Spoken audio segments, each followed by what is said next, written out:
After finding out that Kevin's first-round matchup would be Clarissa Pratt, the top student from the Central Alternative Healing Academy, his classmates began to mock him and convince him to quit the martial arts competition.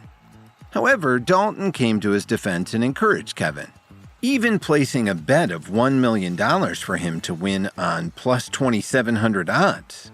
This spurred Kevin's determination to win in order to reward Dalton for his belief and to prove everyone else wrong. On his way to the Purple Arena, Kevin was so locked in with his thoughts that he almost walked towards the wrong arena, despite already being directed there by Professor Murdoch. This made many people in the crowd laugh at him, and even he had an awkward expression on his face when this happened. Nonetheless, Kevin quickly shook it off as he took a deep breath to compose himself before entering the Purple Arena. At that moment, Clarissa was already waiting for him at the other end. She looked at Kevin with a serious face, then shifted her gaze towards the tall wooden poles between them. Clarissa wasn't expecting that they would have to fight while standing on these wooden poles. Although she was well-versed in martial arts and knife fighting through her training at the Central Alternative Healing Academy, everything she learned had focused on drawing one's strength from the ground.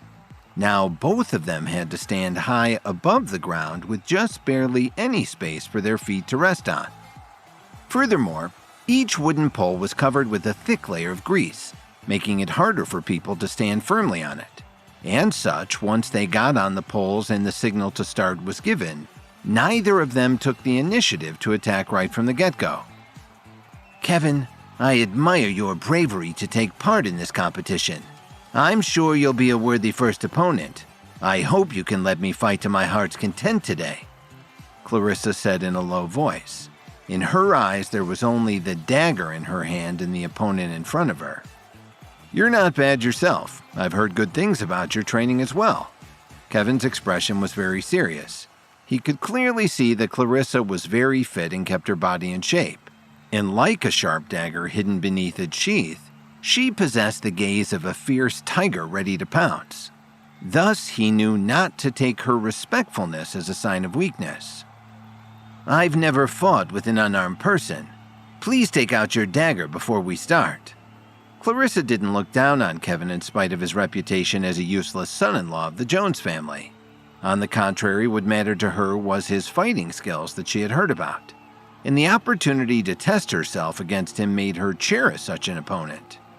"All right, as you wish." Kevin nodded as he drew the night dagger from his pocket. As soon as he did this, Clarissa suddenly made her move within a blink of an eye. Other than the powerful people on the platform and some of the professors amongst the crowd, no one could see how swiftly she drew her own dagger and jumped up high into the air.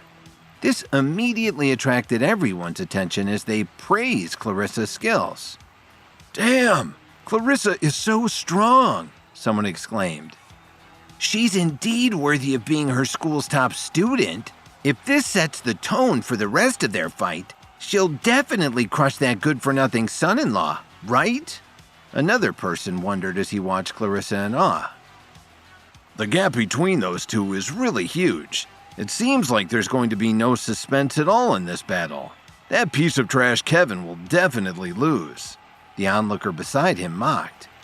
Even those who had witnessed Kevin's fighting skills during previous encounters couldn't help but shake their heads. With just one move, Clarissa's performance had already convinced everyone of the outcome. Meanwhile, as he watched this scene unfold in front of him, all the hair on Kevin's body suddenly stood up in fear. He instinctively turned around and used his hands to protect his back. "Everyone look! Clarissa has already taken the initiative to strike first. Can Kevin block her attack?" the host loudly remarked. In the next second, a clear sound was heard across the entire venue as the crowd gasped around them. At the same time, Clarissa's eyes widened with surprise. As she landed on the wooden pole behind Kevin, she complimented him. "I'm impressed by your quick reflexes. You managed to block my dagger strike to your back." "Not bad, right?" Kevin smiled, trying to hide the worry on his face. "Unfortunately, this is a battle, so we can't be too friendly any longer." Clarissa's voice fell. She then used her dagger to cut down the wooden pole that Kevin had been standing on. Immediately after, the wooden pole broke apart, forcing him to jump onto another pole. Because he did this quite abruptly, he almost slipped upon landing. Luckily, he managed to regain his balance before Clarissa made any further moves. Each wooden pole in the purple arena is 15 feet tall. According to the rules, whoever lands on the ground first will be the loser, the host explained. At just that moment, Kevin began to take things more seriously. If he wanted to stand a chance against Clarissa, he had to quickly come up with something.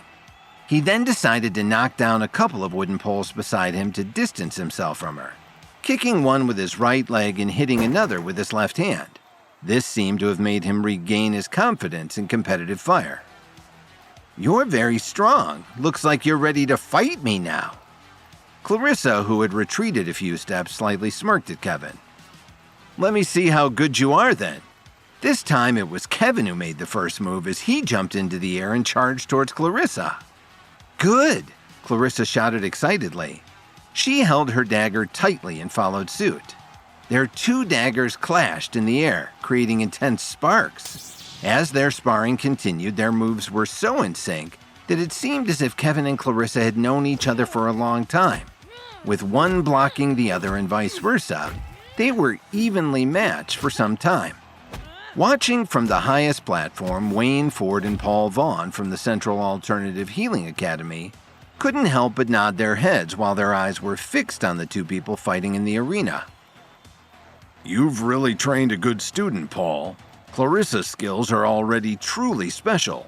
If she continues to train hard, the sky's the limit for her potential," Wayne praised with some envy. "You flatter me too much, Wayne. Same goes for your student." Although Paul had a slight smile on his face, there was a strong trace of worry in the depths of his eyes. He could only relax and brag if Clarissa was declared the victor over Kevin. Back at the Purple Arena, Kevin and Clarissa had briefly separated. Clarissa was panting heavily as she tried to catch her breath. She looked at Kevin with eyes full of determination. Clarissa was only a teenager when she started studying at the Central Alternative Healing Academy. She had been training directly under her mentor, Paul, who was the headmaster of the organization. Through hard work and dedication, she slowly earned her reputation as his top student in martial arts and knife fighting. Thus, there was a lot at stake here for the both of them in terms of proving that the Central Alternative Healing Academy was not just a top 10 organization, but the best of them all. However, despite Clarissa's years of experience and achievements over Kevin, she began to feel that it was going to be difficult to defeat him for some reason. "That's it. Playtime is over. I have to get serious now." After Clarissa said this, she closed her eyes as her dagger suddenly slipped from her hand and landed right between her feet. Please subscribe to the Pocket FM YouTube channel and press the bell icon for instant notification. Check out our channel for more such exciting shows.